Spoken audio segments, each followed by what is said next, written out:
संतात्या त्यांच्या पादाने कथेचा चालू गावाची सद्गुरू जातो काय कथेचा अनुसंधान नाथराया बाबा काका म्हणतात की रामप्रभूंनी येता संघ सगळी वाढणारी बोलवली प्रत्येकाला त्या ठिकाणी अलंकार दिलं त्या ठिकाणी भोजन दिलं आणि सर्व ऋषी मंडळीचा आशीर्वाद घेऊन सगळ्यांची बोलवणं रामरायांनी केली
अशी सर्व समाजा ठिकाणी शोभायमान दिसू लागली रामचरणा निकट भरता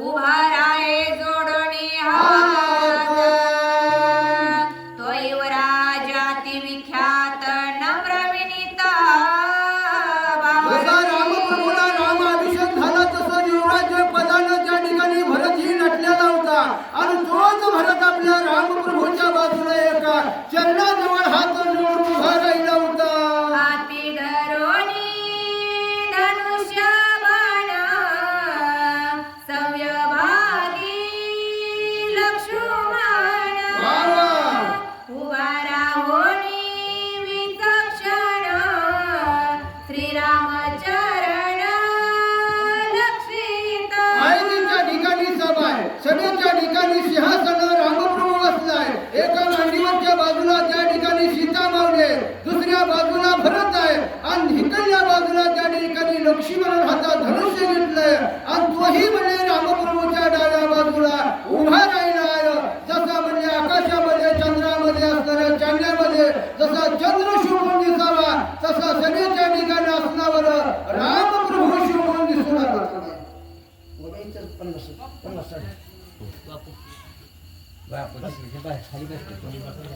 तुम्ही दोघं बसा थांब असं तू ह्यांच्याबद्दल बस देवाची नाही ताज घे थोडे हे बोले बस बस आता कोण नाही दुसरे तुम्ही दोघं बसा हे दोघं बस अरे कोणतं कोणा बसू नाही तर शत्रुघ्नानी सेनानी व्यत्रानी जास्ते धरोणी उभे राहिले रघुनंदनी लक्ष ठेवणी निजाची ते सरस्वती माता जगाचा पालन करता विठुराया प्रभू श्री रामचंद्र पवनपुत्र हनुमान माऊली संत ज्ञानेश्वर संत तुकाराम महाराज ग्रंथकर्ते नाथ महाराजांच्या चरणावरती नतमस्तक होऊन गावबा काकांच्या चरणावरती नतमस्तक होऊन माझे गुरु माझे वडील हरिभक्त परायण रामाचार्य वैकुंठवासी सद्गुरू मोहन विठ्ठल पवार महाराजांच्या चरणावरती नतमस्तक होऊन सर्व वाचक सूचक ऐकणाऱ्या श्रोत्यांना नमस्कार करून माझ्या वडिलांची मी रासिका देवा तुझी चरण सेवा पांडुरंगा युद्धकांडातील 92 आणि शेवटचा अध्याय कथेचा अनुसंधान रामप्रभूंचा असणारा राज्याभिषेक झालेला आहे रामप्रभू गादीवरती बसलेले रामप्रभू गादीवरती बसले असताना त्याचे असणारे सेनानी असतील प्रधान असतील आता शत्रुघ्न असेल भरत असेल कुणी असणारं छत्र धरलेलं आहे कुणी चामर धरलेला आहे कुणी पंखा घेतलेला आहे रामाला वारं घालू लागलेत आणि भरताना शत्रुघ्नाला आणि असणाऱ्या त्या प्रधानांनी राजदंड हातामध्ये घेतलेला आहे रामरायाच्या समोर उभे राहिलेले आहेत परंतु लक्ष कुणीकडे आहे? लक्ष रामप्रभूच्या असणाऱ्या चरणाकडे आहे. तुमचं आमचं देखील लक्ष कुणाकडे पाहिजे? फक्त रामाच्या चरणाकडे, रामाच्या सेवेकडे पाहिजे. गावबा काका सांगू लागले, सुग्रीवादी विभीषण उभे राहिले कर जोडून, सन्मुख तिष्ठे वायुनंदन, जीवलग पूर्ण श्रीरामाचा. रामप्रभू गादीवरती बसलेले, शेजारी असणारे, समोर असणारे विभीषण आणि सुग्रीव हात जोडून उभा राहिलेले आणि अतिशय प्रेमळ असणारा जो भक्त आहे तो हनुमंत तिष्ठत म्हणजे रामप्रभूच्या आदेशाची वाट बघत रामरायाच्या समोर उभा राहिले गेले. वेद भवनीय भट वर्णित श्रीराम प्रताप श्रेष्ठ, साही शास्त्रे घडघडाट, स्तुती उद्भट वणिती. वेद तिथं भाट भाट झालेले, स्तुती गाणारे वेद पाठक झालेले आहेत. वेद स्वतः वेद रामप्रभूचे असणारी स्तुती गायला लागले, भाट असणारे स्तुती गायला लागले आणि 6 शास्त्र आहेत, 18 पुराण आहेत, सर्वच्या सर्व रामाची असणारी स्तुती त्या ठिकाणी गाऊ लागले. एक म्हणती राम सगुण, एक म्हणती राम निर्गुण, दुजा म्हणे न कळे गुण, रामची धन एकला. मग सभा भरलेले, अयोध्येच्या सभेमध्ये रामप्रभू सिंहासनावरती बसलेले, वेद स्वतः स्तुती गातायत, 6 शास्त्र स्तुती गातायत. आता तिथं असणारे ज्ञानी विद्वान मनुष्य आहेत, ऋषी आहेत, मुनी आहेत, संत आहेत, साधू आहेत, वेद स्वतः आहेत. काय जण म्हणायला लागले राम असणारे सगुण आहेत. सगुण म्हणजे काय? रजगुण, तमोगुण आणि सत्वगुण. रजगुण निर्मितीचा गुण जो ब्रह्मदेवाचा आहे, ब्रह्मदेवाने सृष्टीची निर्मिती केली म्हणून ब्रह्मदेव रजगुणी आहेत. सत्वगुणी म्हणजे पालकत्वाचा गुण. विठुराया असेल, राम असेल, पालकत्व आहेत, आपले पालक आहेत. तमो असणारे सत्वगुणी आहेत आणि तमोगुणी म्हणजे विनाशाचा गुण, तो भगवान शंकराकडे आहे. कुणी म्हणलं राम सगुण आहेत म्हणजे हे तिन्ही गुण आहेत, कुणी म्हणलं राम निर्गुण आहेत, रामाला गुणच नाही. म्हणजे रामाची जो तो ज्याच्या त्याच्या परीने असणारी तिथं स्तुती करायला लागला. परंतु वादविवाद सुरू झाले. वादविवाद सुरू म्हणजे काय? नुसती हाणामारी नाही, तोंडाने असणारी रामाची स्तुती करतायत. कोण सगुण आहे म्हणताय तर दुसरा म्हणतो अरे सगुण नाही, राम निर्गुण आहे.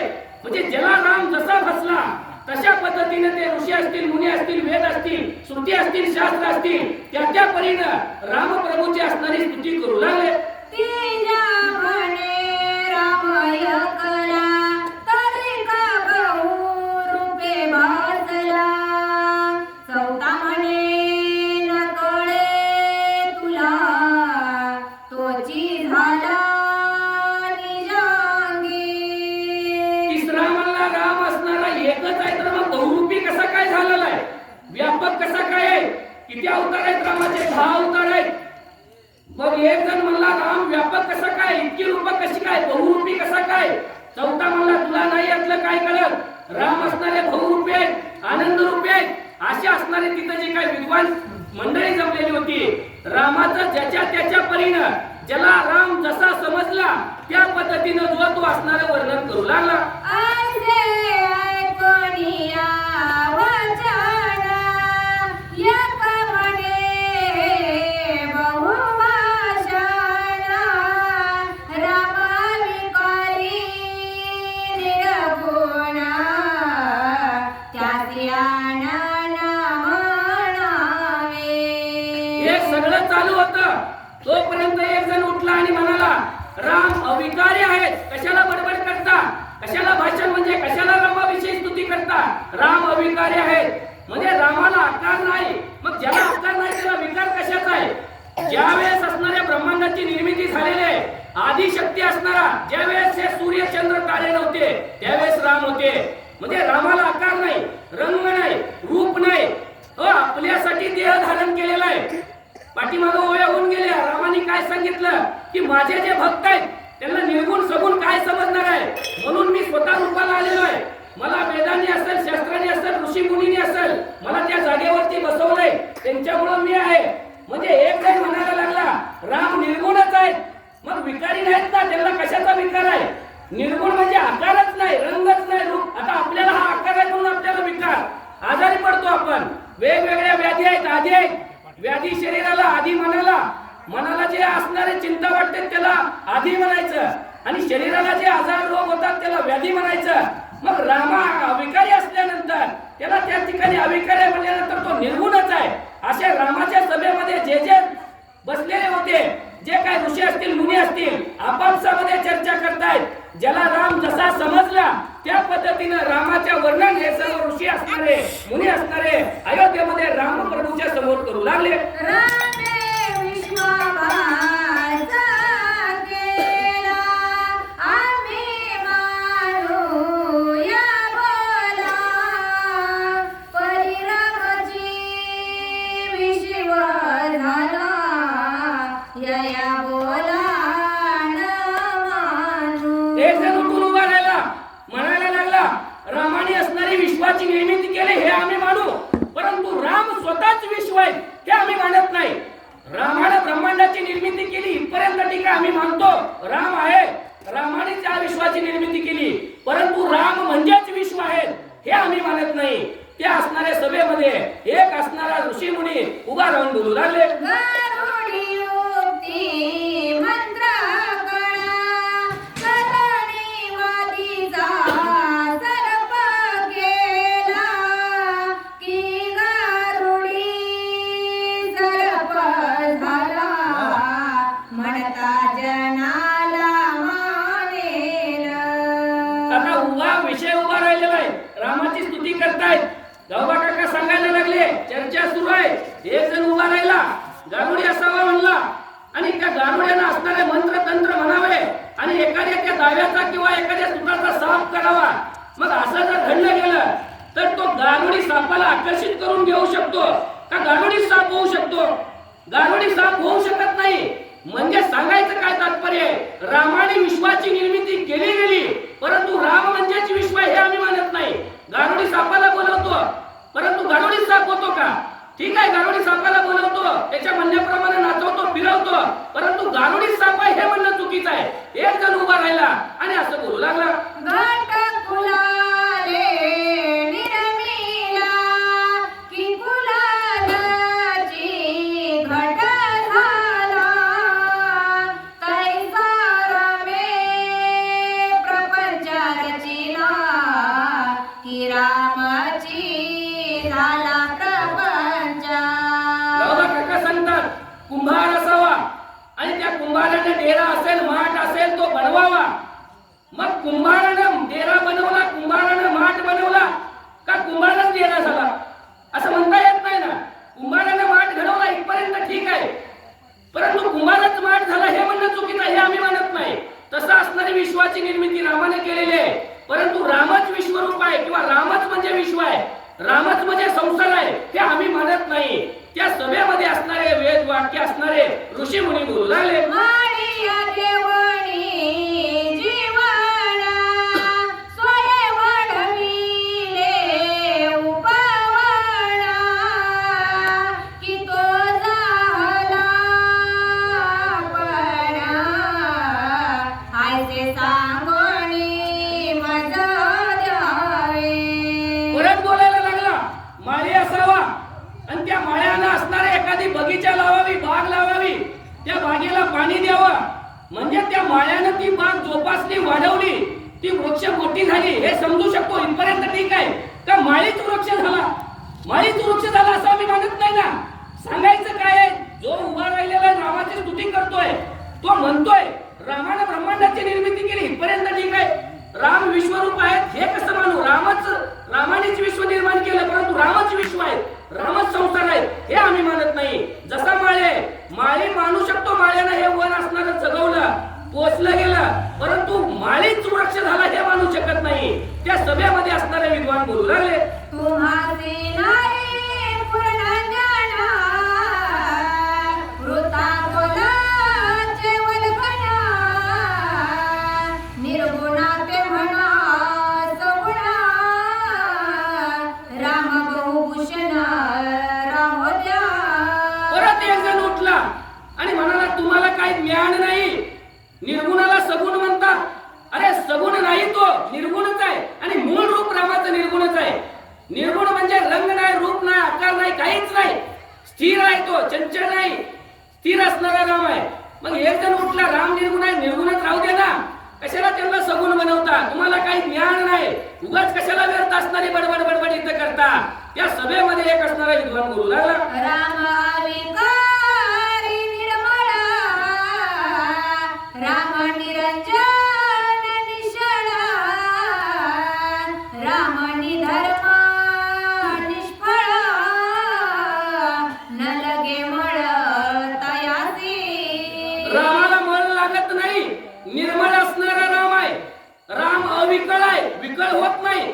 विकळ म्हणजे काय? थकत नाही, दमत नाही, भागत नाही. काय कारण आहे? कारण असतानाच निर्गुण आहे तो. त्यामुळे राम निधर्मी आहे, रामाला धर्म नाही, रामामुळेच सर्व धर्म आहे.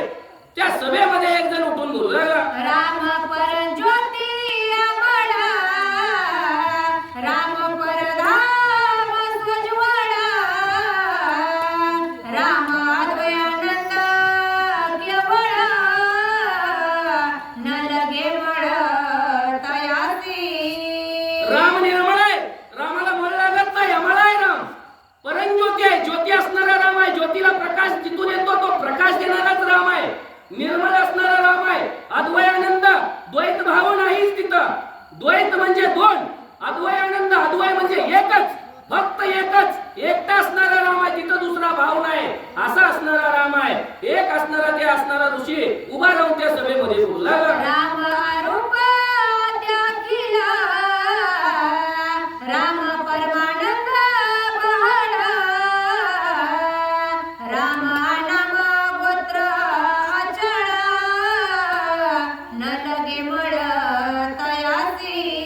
रामाला मळ लागत नाही, अगोत्र आहे, गोत्रच नाही. कुठलं गोत्र? अहो, रामापासूनच ब्रह्मांडाची निर्मिती आहे. मग रामाचं गोत्र कुठं जाऊन काढणार आहे? अमळ असणार आहे, परब्रह्म असणार आहे, अद्वयानंद असणार आहे, एकटाच आहे, तुझा भाव तिथं नाही, असा असणारा राम निर्गुण आहे. तुम्ही सगुण म्हणू नका. सगुण आहे की निर्गुण आहे याची असणारी चर्चा. कारण रामप्रभू समोर आहेत आणि रामाच्या समोर हे असणारे ऋषी मुनी विद्वान उभा राहिले आणि रामाच्या स्वरूपाचं वर्णन करतात. काही जण